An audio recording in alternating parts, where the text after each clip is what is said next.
അപ്പോൾ ഞാനും ആളും മിന്നും അമ്മച്ചിയും കൂടെ പോകുന്നത് നമ്മുടെ പെരുമ്പള്ളിയിലുള്ള ആകാശപ്പറവയിലോട്ടാണ്. അവിടെ ചെന്ന് കഴിഞ്ഞപ്പോഴത്തേക്ക് അവിടുത്തെ കാഴ്ചകളാണ് നമ്മളിപ്പോൾ കാണിച്ചു തരുന്നത്.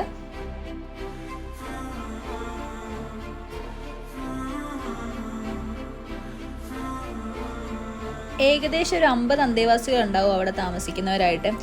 അങ്ങനെ ഞങ്ങൾ അവിടെ ചെന്നിട്ട് എല്ലാവരെയും ഒന്ന് വിസിറ്റ് ചെയ്ത് അവർ കിടക്കുന്ന റൂമും കാര്യങ്ങളെല്ലാം ഒന്ന് നോക്കി കുറച്ച് നേരം അവരോടൊക്കെ സംസാരിച്ചൊക്കെ അവിടെ ഇങ്ങിരുന്നു. നമ്മുടെ ഈ ബിസി ലൈഫിൽ നമ്മൾ ഇവരെയൊക്കെ കാണുമ്പോൾ നമുക്ക് കിട്ടുന്നൊരു ഹാപ്പിനെസ്സും സന്തോഷമൊക്കെ ഒന്നും പറഞ്ഞറിയിക്കാൻ പറ്റില്ല. കാര്യം നമ്മൾ അവരെയൊക്കെ ഇടയ്ക്കൊക്കെ ഒന്ന് പോയി കാണണം. അപ്പോൾ നമുക്ക് മനസ്സിലാവും നമ്മൾ എത്രത്തോളം ചെറുതാണെന്നുള്ളത്. ഞങ്ങൾക്ക് അവിടെ ചെന്നപ്പോൾ ഒരു കുഞ്ഞു മാവേനെ കിട്ടി. കുറേ നേരം കുഞ്ഞു മാവേനെ കളിപ്പിച്ചുകൊണ്ടൊക്കെ ഇരുന്നു. ഞങ്ങൾ അവിടെ ചെന്നപ്പം അവർക്ക് ഒരുപാട് സന്തോഷമായി. അവർ ഞങ്ങൾക്ക് ഉച്ചയ്ക്കത്തെ ഫുഡും കാര്യങ്ങളൊക്കെ തന്നിട്ട് കുറേ നേരം കുഞ്ഞു മാവേനെയും കളിപ്പിച്ചിട്ടാണ് ഞങ്ങൾ അവിടെ നിന്ന് പോന്നിട്ടുണ്ടായിരുന്നത്. ഞങ്ങൾക്കും ഒരുപാട് സന്തോഷമായി, അവർക്കും ഒരുപാട് സന്തോഷമായി. അപ്പോൾ ഇന്നത്തെ ഒരു ദിവസം ഞങ്ങൾ ഇവരുടെ കൂടെയായിരുന്നു. അപ്പോൾ ഓക്കെ ഗൈസ്, അടുത്ത വീഡിയോയിൽ കാണാം.